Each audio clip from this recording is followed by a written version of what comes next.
Bismillahirrahmanirrahim. Assalamualaikum warahmatullahi wabarakatuh.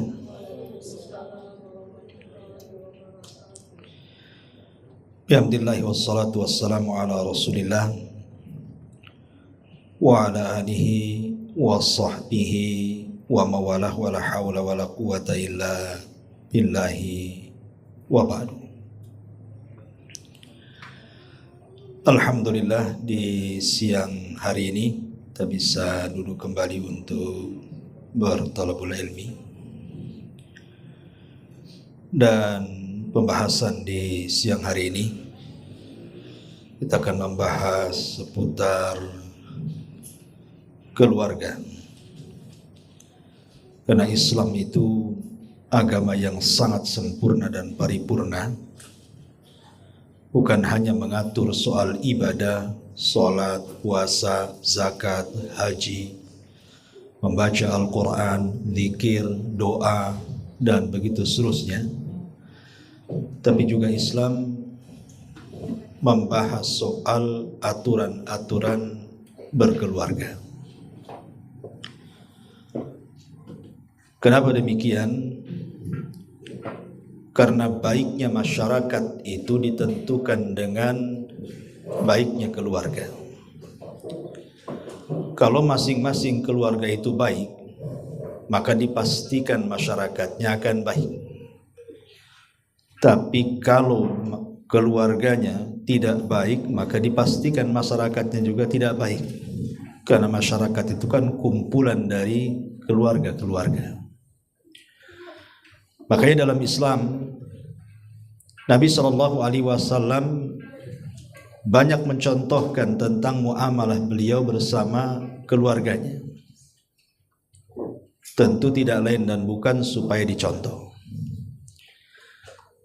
Saya tidak hendak menjelaskan tentang keharmonisan rumah tangga, karena setiap rumah tangga itu saya yakin tidak mungkin lepas dari perselisihan.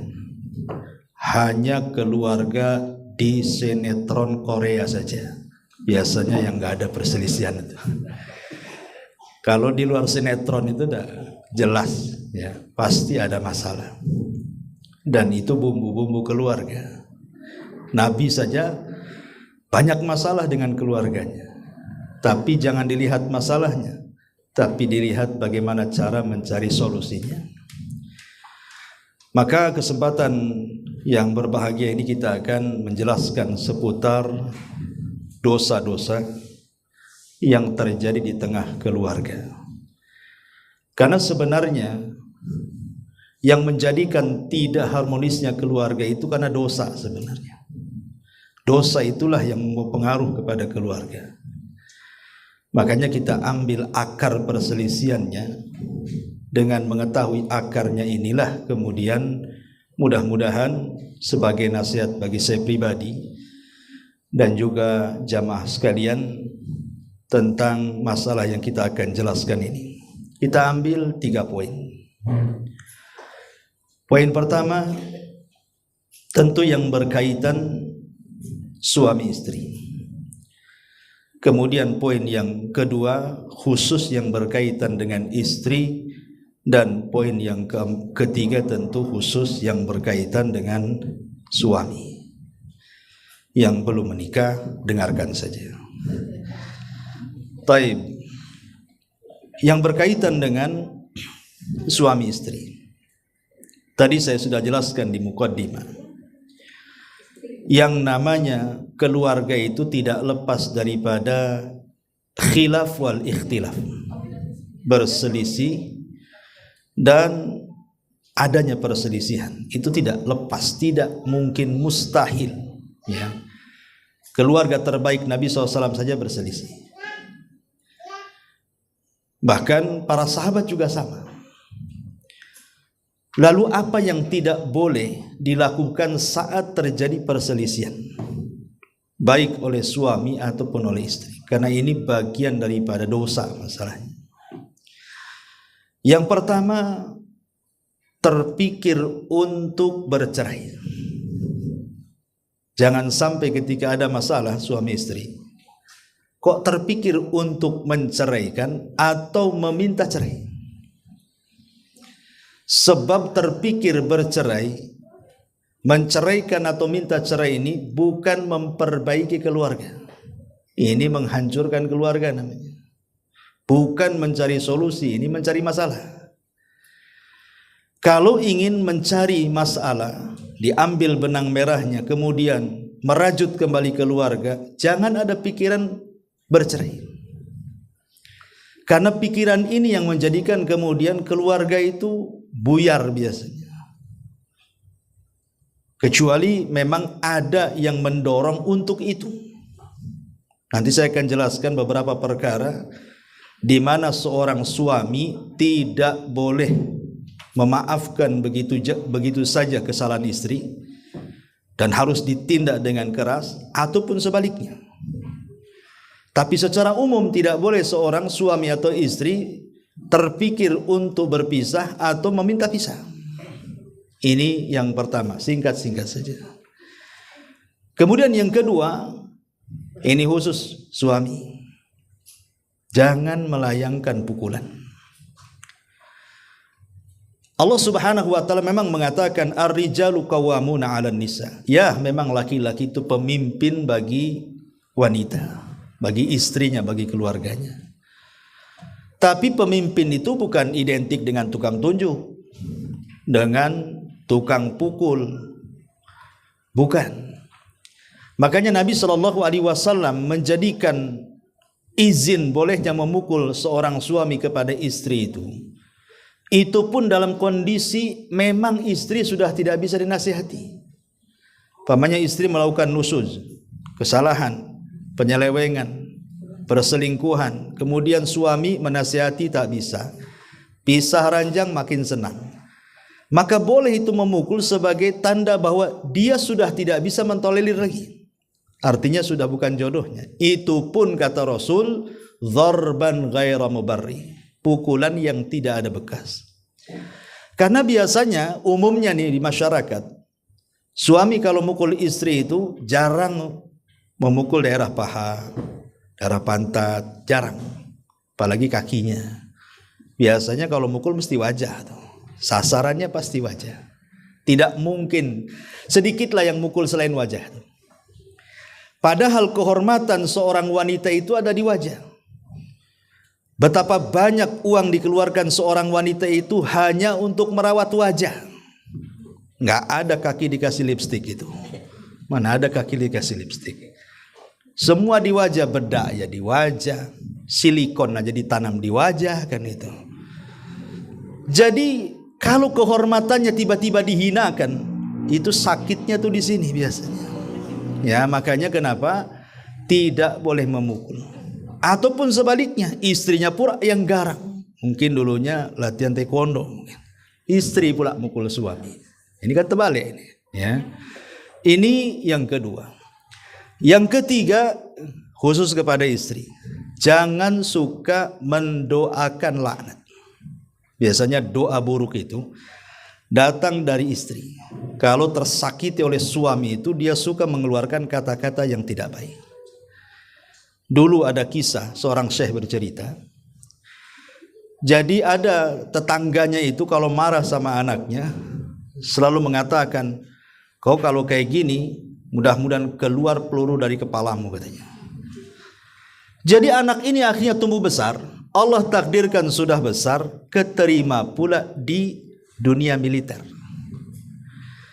Kemudian setelah keterima, waktu latihan kawannya bercanda dengan pistolnya. Diletakkan di kepalanya, disangka pistol itu kosong. Rupanya ditarik pelatuknya, keluar ada satu peluru masuk ke kepalanya. Mati dia. Ya. Jadi teringat orang tuanya. Dulu padahal masih kecil dia ngomong begitu tuh. Sekarang jadi kenyataan setelah dia dewasa diterima di militer kan itu. Jangan suka mendoakan buruk. Karena boleh jadi doa buruk itu menjadi sebuah masalah besar. Kalau sampai kemudian berdoa diaminkan, itu kan masalah nantinya. Kemudian yang nomor 4. Sekali lagi untuk akhwat. Kalau bertengkar, bermasalah dengan suami, jangan membuka buku. Ya. Karena biasanya yang suka nyatat itu biasanya perempuan tuh. Tuh memorinya kuat tuh. Kejadian 20 tahun yang silam hafal dia. Tanggalnya, harinya, bulannya, tahunnya hafal dia. Kalau suami itu biasanya lupa, minggu kemarin apa aja suami itu lupa tuh. Tapi kalau istri detail dia. Maka kalau bermasalah dengan suami, jangan membuka lembaran lama. Tutup tuh lembaran lama itu. Ya, arahkan kepada masalah yang diperselisihkan. Sebab kalau dibuka tuh lembaran-lembaran lama itu, masalah satu jadi 1000 tuh jadinya. Ya, karena akhirnya dikejar-kejar, masalah kedua belum kelar, datang masalah ketiga belum kelar, datang dan seterusnya. Jangan suka buka-buka buku. Ya. Ma'asyiral muslimat yang dimuliakan Allah Azza wa Jalla. Kemudian juga ini juga terjadi nih. Jangan suka mengadu kepada keluarga. Ini banyak terjadi. Dan ini kalau laki-laki ya kadang ada juga ngadu sama keluarganya. Tapi kebanyakan ibu-ibu tuh ada masalah diadukan sama saudaranya, diadukan sama orang tuanya. Yang lebih parah diadukan sama orang yang gak ada kaitan dengan dia, dengan kawannya pula curhat. Kawannya pula tak baik hati, ngompori lagi. Kompornya bukan yang 5 kilo tuh, yang besar lagi. Ya. Jadi memasukkan orang lain atau melibatkan orang lain kepada urusan kita ini salah besar. Karena ini tidak berniat untuk membangun rumah tangga, justru menghancurkan. Kalau umpamanya dia mengadu kepada orang tuanya bijak, alhamdulillah. Tapi kebanyakan kalau tidak bijak habis itu. Karena namanya orang tua pasti tidak mungkin anaknya mau disakiti. Enak saja saya sudah besarkan dia, saya sekolahkan dia, saya tempatkan di tempat layak, tiba-tiba diambil orang, tiba-tiba disakiti, kan marah orang tua, mana nggak marah? Ya, ini tidak menyelesaikan keluarga, pasti menambah ramai jadinya. Maka jangan pernah memasukkan keluarga dalam urusan pertengkaran. Selesaikan sendiri. Kita sudah dewasa. Ya. Kemudian juga yang lebih parah lagi, jangan bertengkar di hadapan orang ramai. Ini lagi makan di SSS ini, ya. Bertengkar di meja, ya kan semua ngelirik dia. Iya kalau seandainya tangan tak main sekali main lah, semua itu tumpah satu meja. Ini kan merendahkan martabat orang namanya. Karena bagaimanapun orang kalau dimarahi di depan orang itu sangat rendah sekali. Merasa dihinakan, bukan merasa tidak dimanusiakan bahasanya. Dan itu pengaruhnya besar. Pengaruhnya besar kalau bertengkar di hadapan orang ramai itu. Maka jangan hindari. Jangankan di hadapan orang ramai. Di hadapan anak-anak pun itu ulama menghindarkan. Karena psikologi anak itu berbeda. Dia akan merekam dengan rekaman yang kuat anak-anak itu. Takut dicontoh. Ya. Ini juga masalah. Gak usah pakai angka lah, saya pusing. Kemudian biasanya juga kalau bertengkar jangan kait-kaitkan perkara gaib. Maksudnya apa perkara gaib?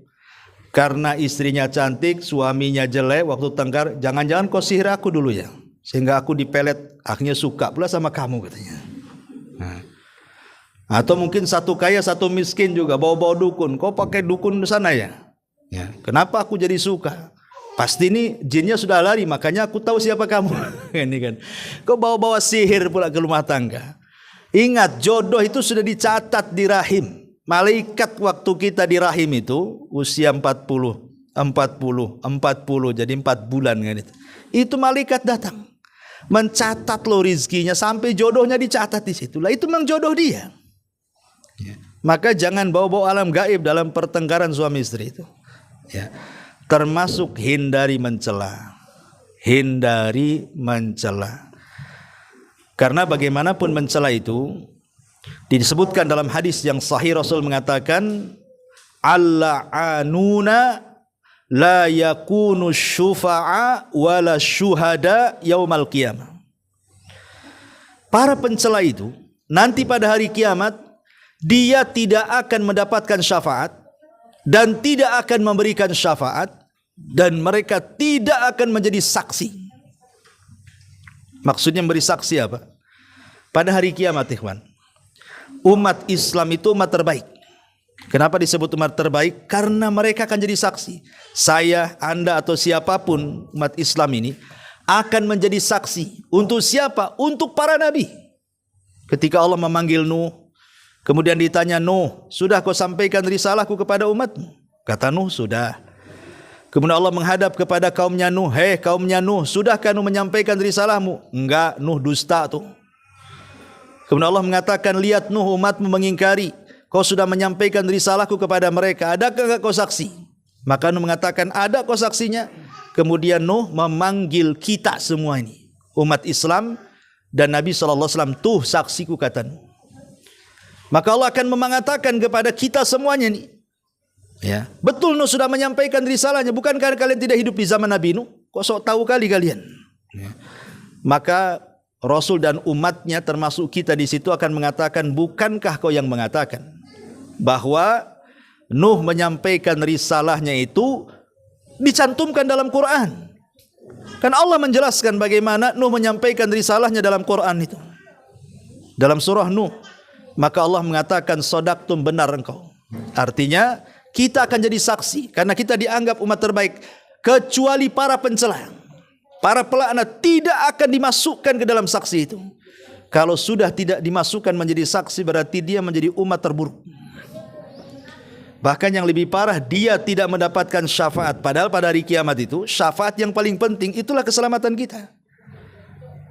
Karena kalau sudah tidak ada syafaat, kemungkinan selamat cuma satu, dengan rahmat Allah Azza wa Jalla. Kalau Allah masih memberikan kasih sayangnya kepada kita, barulah dengan kasih sayang itulah kita selamat. Kalau tidak, maka akan dimasukkan ke neraka, diazab seazab-azabnya, naudzubillah. Maka jangan suka mencela. Karena biasanya kalau orang bertengkar itu kan, memang tidak bisa mengkontrol, terus terang saja. Ya, bukankah Nabi SAW yang mengatakan, apabila engkau dalam kondisi marah, berdiri, kata Rasul, duduk. Kalau duduk masih marah, baring. Kalau baring masih marah, wudu. Kalau wudu masih marah, solat. Kalau solat masih marah, tidur. Tidak bisa tidur Ustaz masih marah. Minum CTM. Kalau tidak bisa juga. Ya. Kalau kok tidur masih marah, ya tak tahu, memang pemarah lah dia, tak paham juga kan. Tapi yang jelas bahwa orang yang marah itu biasanya tidak terkontrol kata-katanya. Makanya kenapa ada dua solusi. Kalau wanita yang sedang marah, kata Rasul, fal yaskuti, diam. Tapi kalau laki-laki yang lagi marah, kata Rasul, fal yakhruj, keluar. Nah itu kan beda tuh. Kalau perempuan lagi marah, diem. Kalau laki-laki lagi marah, keluar. Jadi kalau suami lagi marah, keluar, biarkan, Bu. Ya, mungkin dengan keluar kena angin, kena apa kan gitu. Nanti agak reda lah marahnya, ketemu kawan, lupa lah urusan rumah tuh. Sebab kalau istri marah kemudian ngomong, kadang-kadang suami baru satu kalimat tuh, istri bisa 1000 kalimat tuh. Nah, itu yang keluar kadang-kadang aneh-aneh tuh. Ya, makanya kenapa dihindari, jangan mencela. Diam atau keluar. Tapi yang keluar suami, ibu jangan keluar. Ya, masuk aja ke kamar, kunci rapat-rapat. Kemudian juga ini ya khusus bagi wanita, tadi saya sudah jelaskan, jangan niat keluar dari rumah. Kalau lagi bertengkar tuh jangan ada niat keluar. Sebab ini akan memperparah pertengkaran. Apalagi keluar tanpa izin. Apalagi keluar suami tidak tahu dari mana. Wah, itu makin berang lagi itu. Ya pasti suami akan lebih emosi lagi tuh. Tidak tahu di mana, rupanya sembunyi di kawannya, ya kan? Nah, ini juga jadi masalah. Inilah 10 perkara ini yang harus dihindari ketika terjadi perselisihan. Ini poin yang pertama. Poin yang kedua khusus kepada ibu-ibu. Laki-laki diam saja. Ya. Pertama nih, dalam keluarga ibu kalau sudah menikah, satu, jangan pernah memautkan hati kepada laki-laki lain. Seperti apa contohnya? Membanding-bandingkan suami dengan suami tetangga. Ya, tengok bang, tengok tuh, suami si Anu tuh, kerja keras, bersih orangnya, maco, macem-macem lah. Itu kan biasa kayak gitu tuh. Ya, tengok. Kan ada tuh, kamu makin gemuk saja katanya. Ini suami tengok suka fitness tuh. Seolah-olah mau tidak mau sebenarnya dia ingin mengatakan aku ingin dapat suami kayak dia, gitu loh. Tidak secara langsung dia itu ngomong begitu, cuman pakai bahasa halus. Akhirnya dibanding-bandingkan suaminya dengan suami orang. Tengok tuh suami orang tuh, tengok bisa dia beli mobil, di motor aja kok tak bisa katanya. Gitu kan. Seolah-olah itu dia kalau bisa itu suami saya dia gitu. Cuman tidak ngomong begitu. Ya, akhirnya membanding-bandingkan suaminya dengan suami orang, dengan laki-laki orang. Walaupun mungkin laki-laki itu tidak dikenal, mungkin di sinetron, nengok TV, ya kan? Itu tidak boleh. Itu namanya memautkan hati dengan laki-laki orang. Ini nggak boleh. Ya, ini perbuatan dosa. Yang pertama, ya.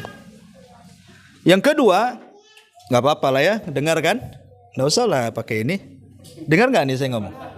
Dengar lebih jelas pakai ini malah. Iya, ya nggak apa-apa.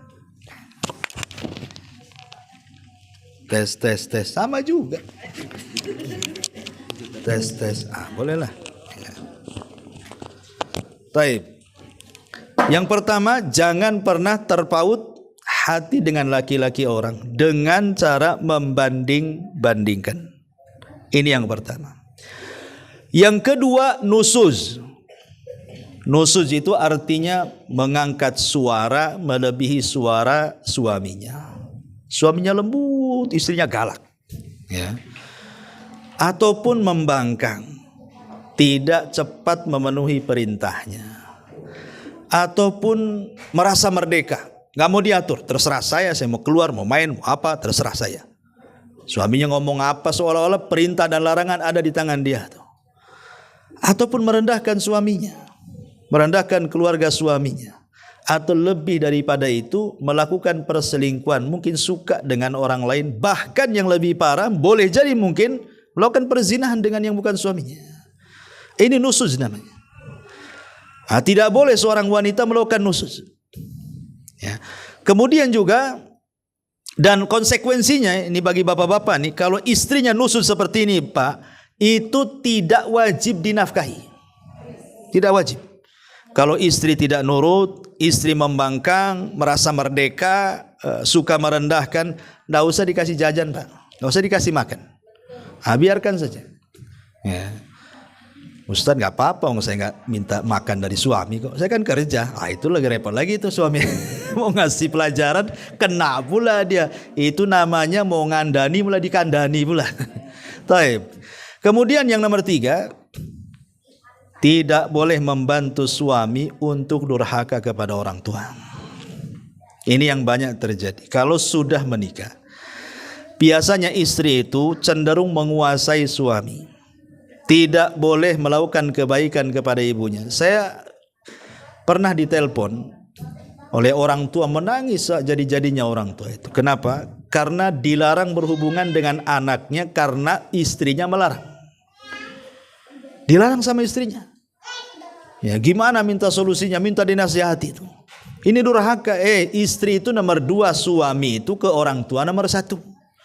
Harusnya istri itu berbuat baik kepada orang tua suami sebagai bakti dia kepada suaminya. Dorong suaminya. Karena kalau suami berbakti kepada orang tua, itu menjadi berkah bagi istrinya. Sebab ketika suami sayang sama orang tuanya, berarti dia akan sayang sama keluarganya. Kalau kemudian dipisahkan hubungan suami dengan ibunya, kemudian dijauhkan dari kasih sayang, satu hari nanti maka dia tidak akan sayang dengan istrinya. Bahkan boleh jadi anak-anaknya juga akan sama melakukan hal yang sama dengan dia kepada orang tua suaminya. Jadi ketika dia nanti punya anak, anaknya sudah menikah, kita ditelantarkan nanti.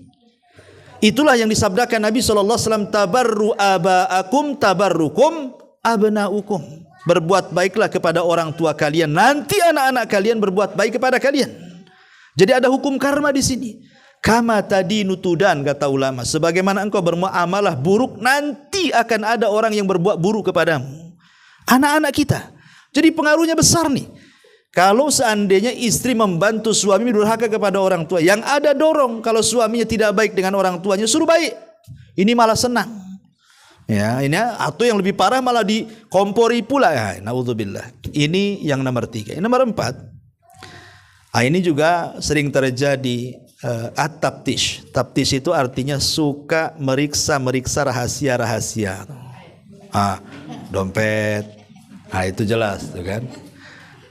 Ngirim informan kan itu, atau taruh GPS pula di kaki dia kemana melangkah kan itu.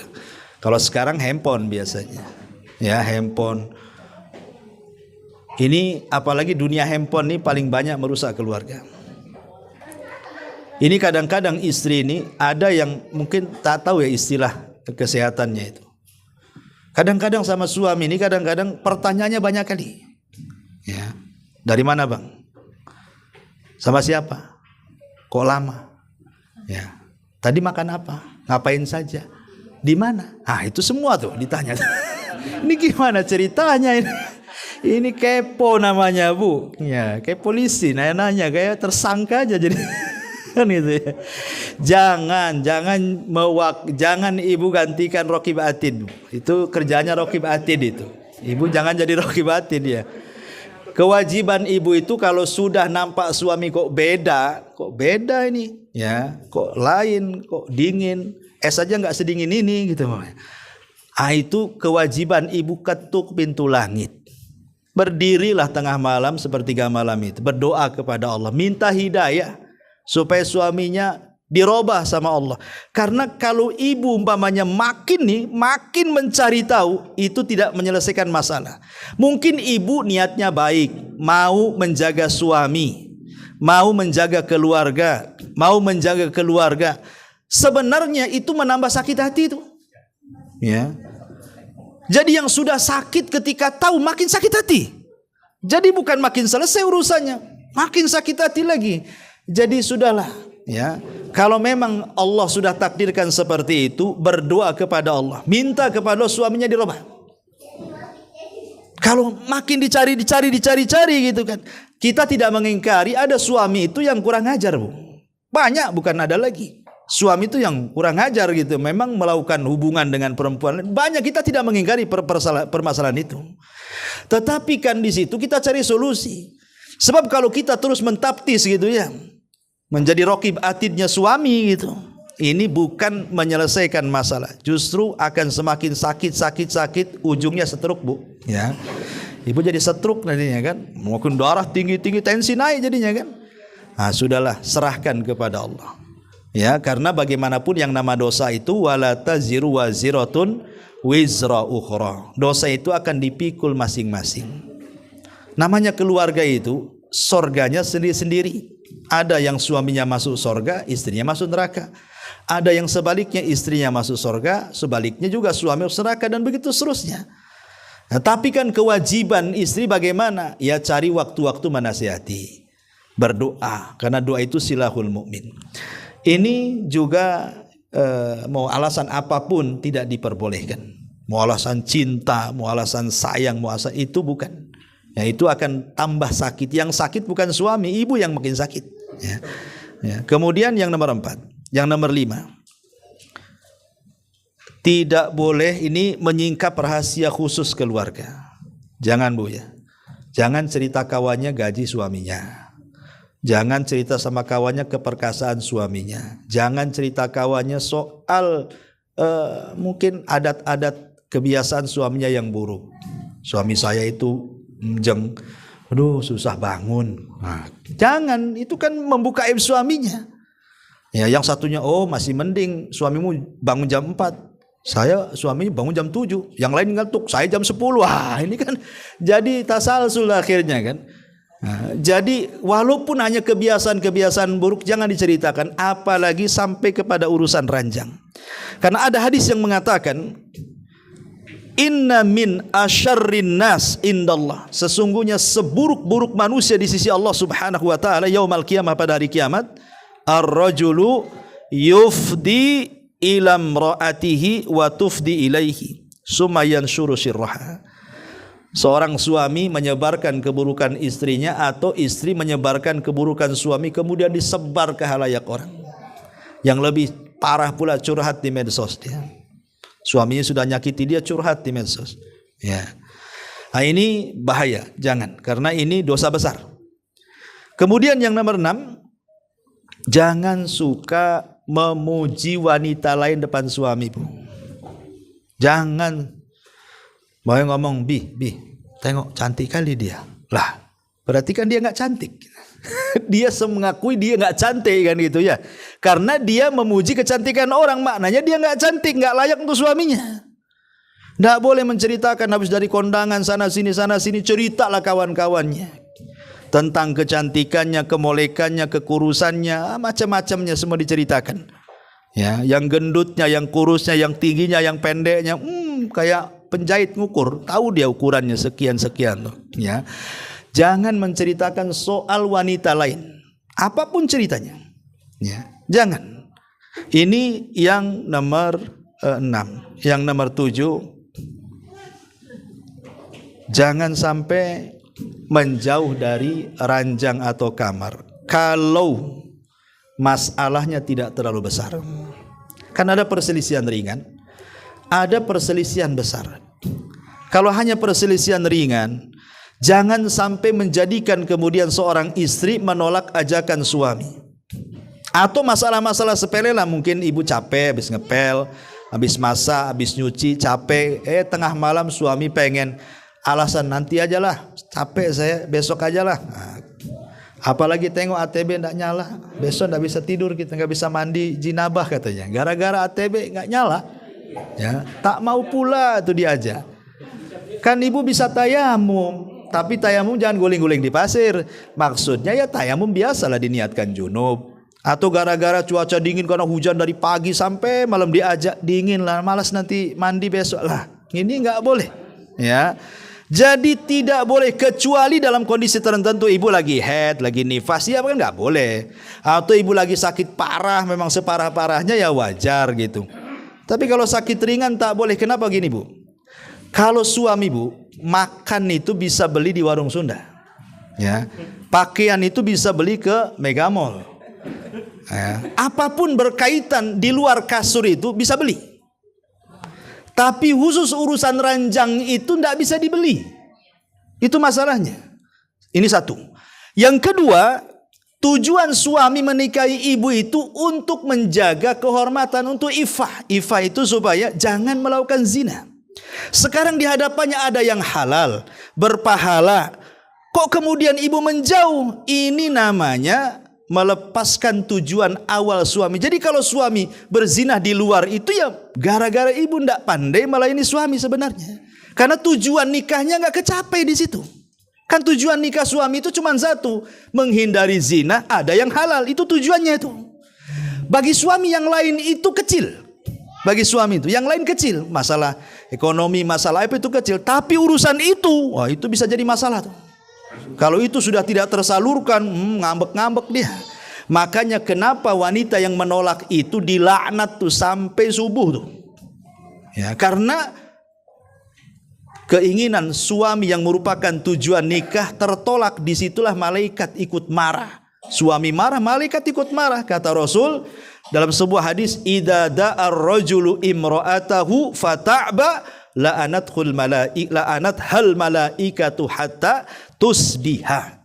Ya, apabila seorang suami meminta kepada istri kok ditolak-tolak dengan macam-macam alasan, maka dilaknat sampai subuh. Kalau meninggal, aduh naudzubillah, meninggal di atas laknat tuh. Ya. Jadi jangan cari-cari alasan. Dingin, sekarang sudah ada kompor. Apa yang mau didinginkan lagi? Ya kan? Apalagi ada pemanas, ATB ndak nyala, ada tayamum, bisa tayamum, nggak ada masalah. Ya, tayamum lebih enak lagi, cepat lagi. Kalau tayamum kan, ya ndak mungkin juga gedor pintu tetangga minta air, tetangga pun sama-sama juga mati TTB-nya. Kan gitu ya kan. Kecuali ibu belakangnya ada kolam lah, tinggal jegur di situ. Tapi intinya kan ini juga masalah juga. Jangan sampai menjauh dari ranjang gara-gara masalah sepele. Kemudian yang nomor 8. Jangan suka mengambil harta suami tanpa izin. Ya. Lihat dompet aja jangan, apalagi buka. Apalagi ngambil yang merah pula. Ya, gitu. Ingat bahwa sebaik apapun niat istri ngambil harta suami, anggaplah untuk sedekah, ngasih fakir miskin, ngasih anak yatim. Tapi kalau caranya mengambil tanpa izin, itu namanya nyuri. Ibu jadi Robin Hood itu namanya. Robin Hood itu kan itu, nyuri untuk orang susah. Itu kurang lebih dengan Robin Hood itu jadinya. Ya. Jangan jadi Robin Hood tuh. Ya. Minta izin baik-baik. Kalau dikasih alhamdulillah, enggak ya sudah, niat ibu mau sedekah sudah ditulis pahalanya. Itu ya yang harus dipahami. Kecuali kalau suaminya bakhil, pelit, apalagi ya kikir, dekil, semuanya lah masuk tuh, buntut kasiran tuh apa tuh ya. Pokoknya kalau memang kondisi seperti itu dibolehkan, karena di zaman Rasul ada kasusnya. Hindun bin Abi Sufyan itu datang kepada Rasul, suami saya ini rajulun sakhi, orangnya pelit, pelit-pelitnya ya. Boleh enggak kalau saya mengambil hartanya untuk saya dan anak saya, katanya. Kata Rasul, boleh, tapi sekedar yang wajib saja. Sekedar yang wajib saja. Umpamanya berapalah satu hari makan, berapa satu hari untuk anaknya, itu aja diambil. Jangan pula dikuras ATM-nya semuanya. Itu ngerampok namanya kan itu ya. Maka ini harus dipahami, jangan baik ngomong baik-baik izin ya, kecuali kalau kikir suaminya ya. Kemudian juga jangan, tadi saya katakan jangan meminta cerai. Ya, jangan suka dikit-dikit minta cerai. Taib. Ini juga perkara-perkara yang harus dihindari oleh istri kepada suami. Nomor 9 ya. Oh ya, nomor 10.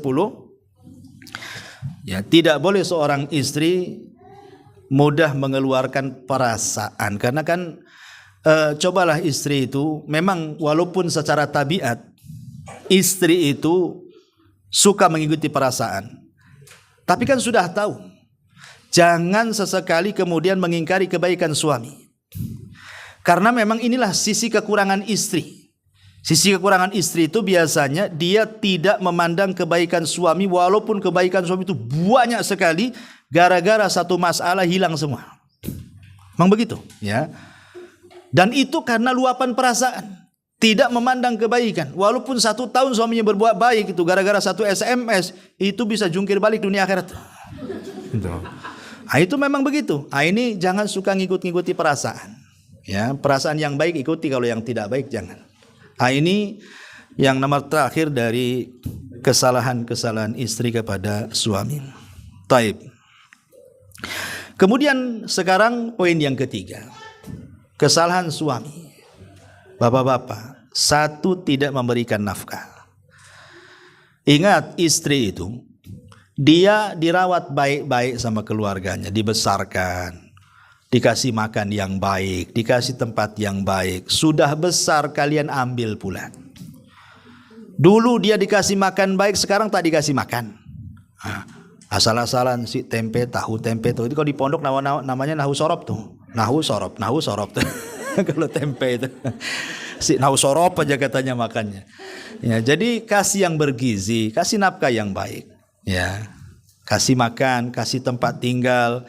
Ya, nafkah itu berkaitan dengan makan, tempat tinggal, kesehatan, pakaian. Itu 4 disebut nafkah namanya. Ini harus dipenuhi, ya. Baik lahir ataupun batin. Kemudian yang nomor 2, tidak memberikan keamanan kepada perasaan istri. Suami dijadikan suami itu supaya istri merasa aman. Berarti kan ada security yang menjaga dia. Mungkin kalau badan iyalah, tapi yang lebih daripada itu, keamanan hati itu harus lebih. Karena ada suami itu yang suka nakut-nakuti istri. Dengan cara apa? Saya mau kawin lagi lah. Saya mau kalau gini saya mau kawin lagi aja lah. Itu nakut-nakuti itu. Kok kawin lah, ngapain nakut-nakuti? Ya, jangan suka nakut-nakuti dengan cara ya saya akan ceraikan, saya akan usir, saya akan kawin lagi, pokoknya macam-macam lah bahasanya. Jangan suka nakut-nakuti. Ya, kasih keamanan. Kalau mau kawin jangan bilang-bilang, gitu maksudnya. Itu. Jadi intinya bahwa jangan suka menakut-nakuti, karena itu bentuk tidak memberikan keamanan. Jadilah pengaman bagi badan dan perasaan istri. Ini kedua. Yang ketiga, tidak memberikan tempat tinggal yang layak. Seperti umpamanya dicampurkan dengan keluarga, dicampurkan dengan ibunya, dengan bapaknya. Ini akan jadi muskilah. Ya, tanggung jawab istri terutama pengantin baru kan gitu. Kan masih ngikut orang tuanya tuh. Bolehlah pertama kali memang ngikut orang tuanya, tapi sebisa mungkin ada limit batas waktu. Kalau bisa keluar, entah sewa satu kamar dulu. Insya Allah nanti lama-lama akan bisa beli rumah kok. Kita semua dulu tidak punya rumah, setelah menikah lama-lama punya rumah, kaya, dicukupi kehidupannya. Karena itu memang jaminan Allah bagi orang sudah menikah. Sebab kalau masih hidup sama orang tua itu pasti masalah. Ya, berikan kekuasaan, punya dapur sendiri, kamar sendiri, ruang tamu sendiri, teras sendiri. Itu kebanggaan seorang istri itu, walaupun hanya nyewa. Ya, ini juga yang nomor 3. Yang nomor 4, kadang-kadang ada seorang suami memaksa istrinya untuk melayani keluarganya. Gak boleh dipaksa. Istri itu berbuat baik kepada keluarga kita laki-laki itu karena dia berbuat baik kepada kita, kepada suami. Makanya dia berbuat baik kepada keluarga kita. Jangan suka maksa. Tolong rawat bapak saya, ya. Tolong rawat ibu saya. Kalau enggak saya ceraikan. Nah, itu gimana ceritanya? Ya. Maka tidak boleh memaksa-maksa supaya berbuat baik sama keluarganya. Karena itu sudah kewajiban memang istri itu berbuat baik sama keluarga suami. Karena dalam bentuk berbuat baik kepada suami. Tapi suami jangan kemudian ngancam-ngancam. Nah, ini ada juga yang terjadi seperti itu. Nah, ini yang nomor 4. Yang nomor 5, melarang istri berhubungan dengan keluarganya. Pamannya istrinya mau datang ke keluarganya tak boleh. Nelpon sama ini, nggak usah, habisin pulsa aja katanya. Nah, pulsa pula disalahkan. Ya. Jadi kadang-kadang melarang istri berhubungan baik dengan keluarganya, ini bagian daripada memutus silaturahim. Jangan berdalil, hak saya lebih dibandingkan orang tuamu. Jangan begitu. Ini bukan dalil. Ya, memang kewajiban istri yang pertama kali suami, tapi suami kemudian jangan sok merasa karena dia nomor 1 melarang-larang istri berbuat baik sama keluarganya, apalagi dia jadi durhaka lagi. Oh, naudzubillah. Nah, maka ini juga tidak boleh dilakukan seorang suami. Yang nomor 6, ya, tadi sudah saya jelaskan secara khusus memukul. Tidak boleh. Marah-marah, memukul tidak boleh. Kemudian yang nomor 8, nomor 7, nomor 5, nomor 6. Ini yang mana satu nih? Iya. Nomor 7, Bu. Ibu nih kadang-kadang apa saya kurang keras atau ibu yang budak saya enggak tahu. Tapi yang jelas nomor 7 lah ya. Iya. Kemudian memaksa urusan ranjang tetapi dalam hal-hal yang diharamkan. Enggak boleh. Istri lagi haid dipaksa, ya. Istri lagi nifas dipaksa, istri lagi sakit parah dipaksa. Yang harusnya kan dihindari. Ada cara-cara lain kan itu. Memaksa dalam kondisi ataupun berhubungan dari naudzubillah dari duburnya, ya, dan begitu seterusnya seperti homo, maka ini lebih parah lagi, tidak boleh. Kemudian juga yang nomor 8, menggantung tanpa mencerai. Ada suami istri kalau bertengkar nih, ya, istrinya itu udah mau pisah, tapi suami tak mau. Pada jelas-jelas itu suami sudah tidak bertanggung jawab, kurang ajar, suka mukul, suka marah, menghina dan begitu seterusnya. Nggak tahan nih si istri ini. Dia mau keluar dari iblis bahasanya gitu ya. Tapi si suami tak mau dibiarin aja. Digantung. Nggak boleh. Menggantung anak orang itu nggak boleh. Kalau kita sudah tidak sanggup berbuat baik kepada mereka, lepas saja. Biar dia cari kehidupan yang layak untuk dia. Karena perceraian itu bukan berarti akhir segalanya. Bisa saja memang sudah ditakdirkan. Ini juga ini kezaliman masalahnya, menggantungkan tanpa mencerai itu. Kemudian yang nomor 9, ini juga sama, tidak boleh seorang suami itu membanding-bandingkan istri dengan istri orang. Tengok tuh istri tetangga itu rajin, kok malas sekali. Seolah-olah suami mengatakan kalau bisa istri saya itu yang sana. Kau itu bagusnya jadi istrinya orang sana. Kesannya kan begitu, bolak-balik. Nah, itu juga kurang lebih seperti itu. Ini kemudian juga kebiasaan suami jangan suka mencela. Ya, ini juga masuk. Taib. Sekarang poin-poin yang penting. Ada kesalahan-kesalahan istri. Suami tidak boleh mentolerir. Suami harus tegas. Ya, bisa kepada taraf menceraikan atau ya menasihati dengan tegas. Jangan cemen bahasanya. Membiarkan istrinya seperti itu, dimaafkan, biarkan, kasihan. Bukan begitu. Itu tidak ada ingkar kemungkaran dalam keluarga. Jadi ada kesalahan-kesalahan istri itu fatal, jangan dibiarkan. Nasihati, kerasi, kalau perlu ceraikan juga. Ya, tapi tentu ini bukan solusi ya. Kalau masih bisa nasihati. Kalau tidak bisa ya mau diapakan lagi? Karena wanita seperti itu tidak layak dirawat. Masalahnya, ya. Apa saja tuh kesalahan-kesalahan istri yang tidak bisa ditolerir itu? Pertama, kalau istri berkhianat dalam agama. Kalau istri berkhianat dalam agama, tidak sholat, tidak mau sholat istrinya. Ini kan berkhianat dalam agama. Suruh sholat tak mau. Ataupun mungkin lisannya menghina Allah, menghina Rasul, menghina ayat-ayatnya. Atau menghina syariat Allah. Ini istri kufur kayak gini nih. Suami jangan diam saja. Sayang Ustaz, mau diceraikan, cantik pula katanya. Nanti kalau saya ceraikan dapat pula yang jelek katanya. Ini urusan agama. Jangan memandang dia cantik, dia baik. Nah, kalau sudah dia khianat dalam agama, harus tegas. Nasihati. Kalau tidak bisa nasihati orang seperti ini diceraikan saja. Masa hidup sama orang yang kafir macam mana pula? Menghina Allah, menghina ayat, ini bisa kufur, keluar dari Islam. Berarti Anda serumah dengan wanita kafirah kalau begitu. Ini bahaya. Enggak bisa ditolerir. Kalau punya istri kayak gini tegas. Ya, ini yang pertama. Ya.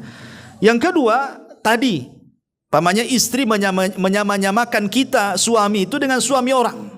Ini harus tegas ini. Ya, karena kalau dibiarkan ini akan melunjak tuh. Karena hakikatnya dia nggak cinta kita, dia cinta orang tuh. Maka jangan diam saja. Ya. Kemudian yang ketiga, keluar tanpa izin, tidak tahu alamatnya di mana. Ini kesalahan fatal nih, jangan dibiarkan. Harus dicari, dinasihati. Karena bagaimanapun, jangankan lagi keluar tanpa izin, puasa sunnah saja harus izin suaminya. Bang, besok Kamis boleh nggak puasa? Boleh, tapi kalau siang saya tak tahan, batalkan ya. Umpamanya kan itu. Ya udah, gimana pula. Ya. Jadi ini fatal. Kemudian anania. Anania itu artinya sok menjadi raja, akuisme, ya apa, diktator bahasa kitanya. Seolah-olah perintah dan larangan itu ada di tangan istri. Ini kan ada ya betul sombong tuh, istrinya sombong, diceramai sama suami pun enggak dengar dia. Suami ngomong A, dia B, C, D, F, G. Itu. Pokoknya anania, ini enggak bisa dibiarkan. Berarti dia tidak menghargai kita suami. Suami itu direndahkan dengan istri yang seperti ini. Suaranya meninggi, diomongi begini jadi begitu, dan begitu seterusnya. Kemudian berdusta. Maksudnya berdusta ini kan ada dusta kecil, ada dusta besar. Maksudnya dusta besar yang mengakibatkan kita bertengkar dengan orang. Bang, kayaknya tetangga ini menyihir, tukang sihir kayaknya. Dia nyihir saya katanya. Padahal nggak pernah ada kemenyan di rumah tetangga. Itu berdusta saja. Akhirnya kan ngamuk, dilabrak tetangganya. Kau nyihir istri saya katanya. Ini masalah. Ya, jangan sampai kemudian berdusta dengan dusta yang sangat besar, atau mengatakan, bang, itu suami tetangga itu suka ngeliatin aku loh. Siapa itu? Itu si Anu tuh, dia kalau saya lewat tuh asik aku diperhatiin aja. Marahlah suami cemburu. Ambillah parang, jadilah caro di situ. Ya, jadi jangan sampai berdusta. Kalau sudah dusta besar sampai akhirnya hubungan kita suami dengan keluarga bermasalah, hubungan dengan tetangga bermasalah akibat dusta wanita ini. Jangan dibiarkan wanita kayak gini, tukang dusta nih. Ini nggak akan harmonis keluarganya, sih masalah aja yang datang. Kemudian suka mengeluh kepada keluarganya. Apa yang kita lakukan keluarganya tahu. Bentar-bentar datang telepon dari saudaranya. Entah apa-apa ngomong itu sama kita. Ini wanita itu kan ngeluh gini, Anda usah di ini. Ya.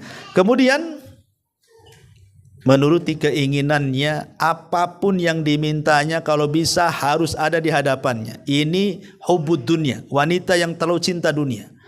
Pokoknya saya mau ini. Ya. Tolonglah saya mau ini. Tolonglah belikan ini, tolonglah belikan itu. Kalau tidak mau marah dia. Gak dikasih jatah malamnya pula. Ya. Lah wanita-wanita seperti ini dia tidak cinta kita suami. Dia cinta dunianya saja. Ngapain dia?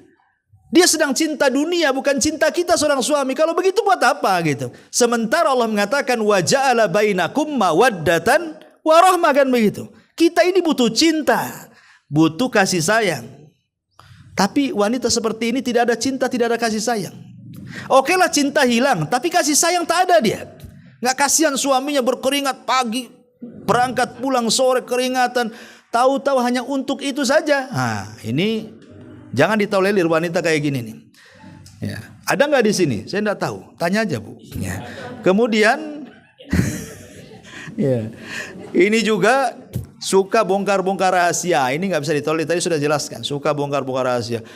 Adat istiadat, kebiasaan suami. Suatu kok tetangga bisa tahu gitu. Bisa tahu suami jarang mandi kok tahu kawannya. Berarti memang dikasih tahu kan gitu.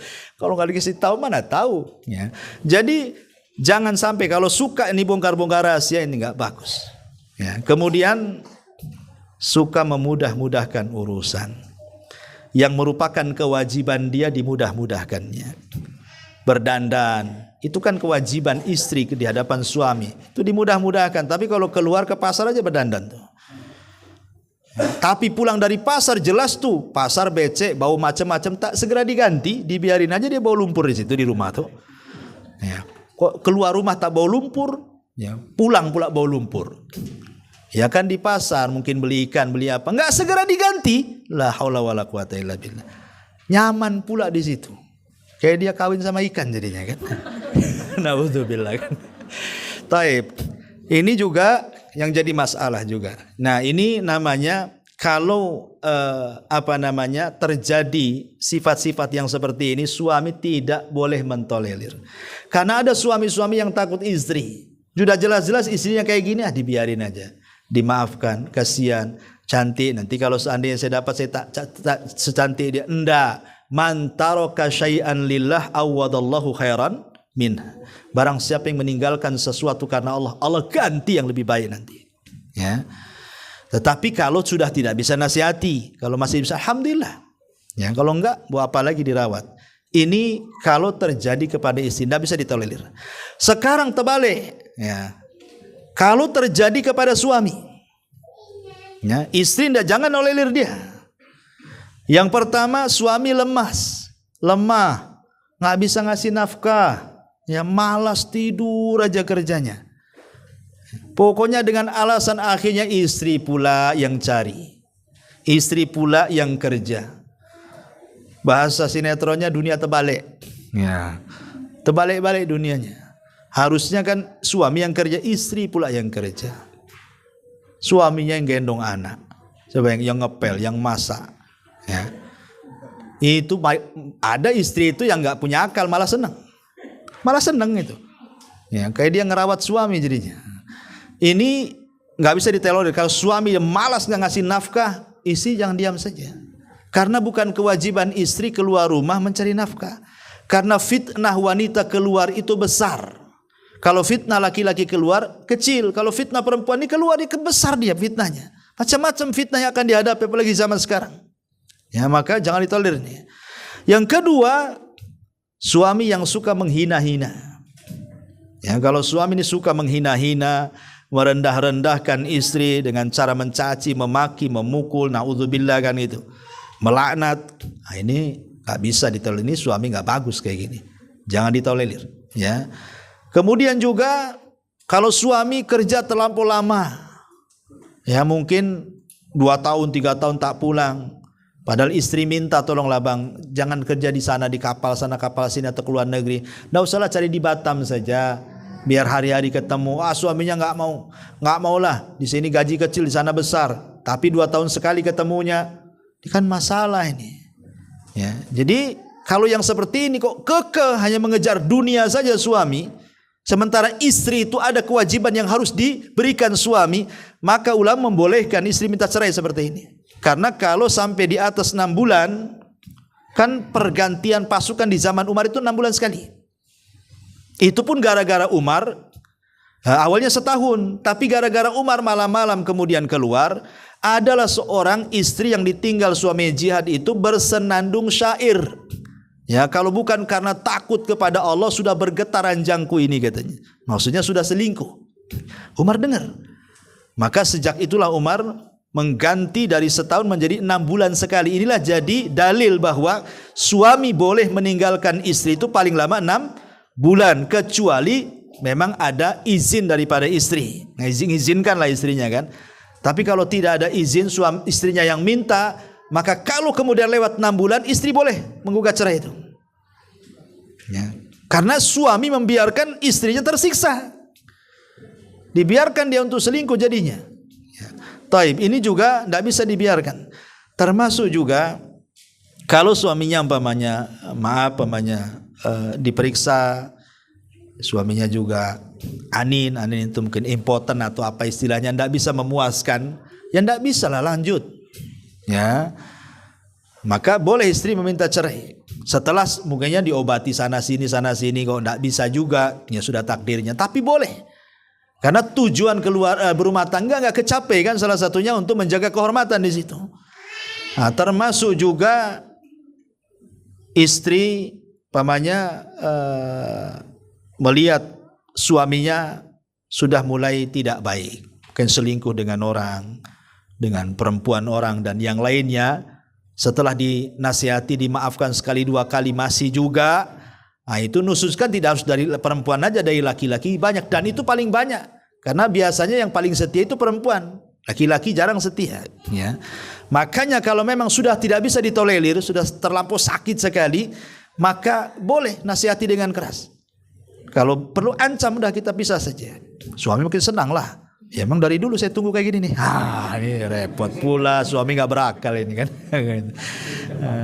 Taib. Jadi ini di antara hal-hal yang bersifat dosa-dosa yang harus dihindari di tengah-tengah keluarga ya. Ini sudah jam 11:16. Taib. Kita batasi sampai 11:30. 15 menit lagi kita buat tanya jawab, silakan.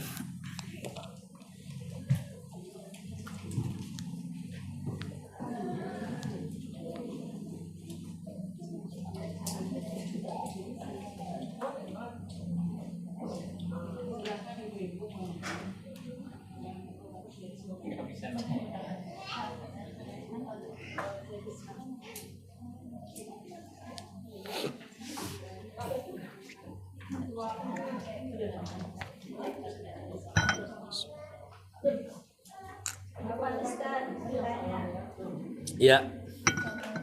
Waalaikumsalam. Bagaimana sikap istri yang cuma ngecek dompet suami, hanya ingin tahu aja ada isinya apa gitu ya. Udah dulu masih cek itu nggak ada isinya, kita isi gimana kan? Ibu mau minta pulsa atau apa? Tidak boleh, tetap tidak boleh, nggak boleh, ya. Membuka-buka dompet suami itu tak boleh. Kecuali sekali lagi kalau suami bakhil. Kalau suaminya bakhil boleh. Tapi suaminya pintar bu, dia nggak naruh di dompet masalahnya. Dia naruh di kopiahnya itu. Tapi diisi lagi, diisi lagi, diambil, diisi lagi. ya 700, 500 gitu. Yang isi siapa? Ya istrinya. Ke dompet suami. Baik kali, saya mau oleh istri kayak gitu. Dia suka itu ngisi ATM. Suaminya senang lah kayak gitu tuh. Dicatat jadi utang tuh nggak bu?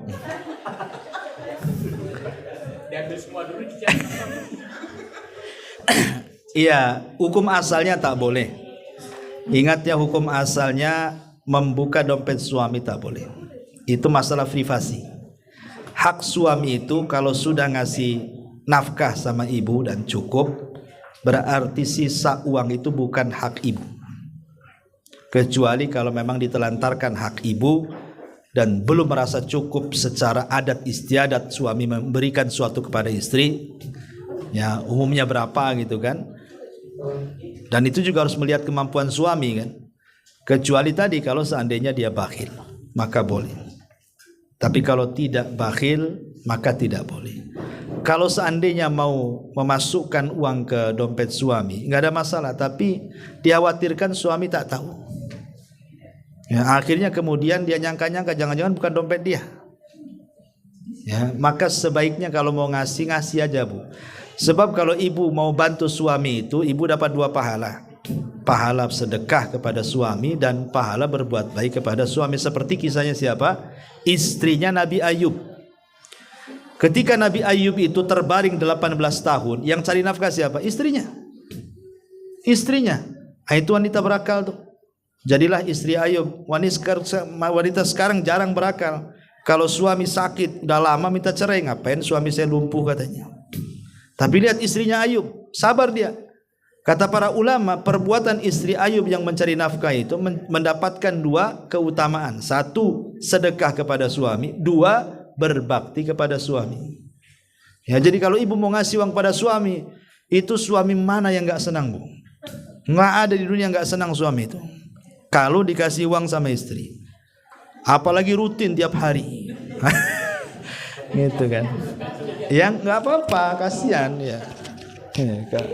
Intinya bahwa ya kalau bisa dikasih tahu saja, jangan tidak dikasih tahu. Kalau nggak tahu itu namanya ngeprank Bu.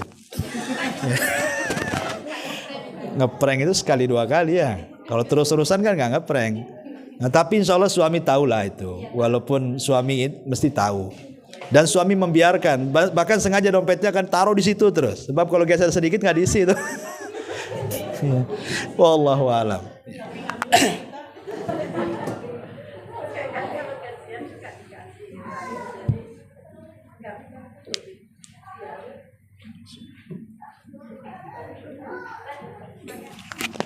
Ya, saya kira cukuplah. Subhanakallahumma bihamdika, asyhadu an la ilaha illa anta, astaghfiruka wa atubu ilaik. Allah ta'ala. Assalamualaikum warahmatullahi wabarakatuh.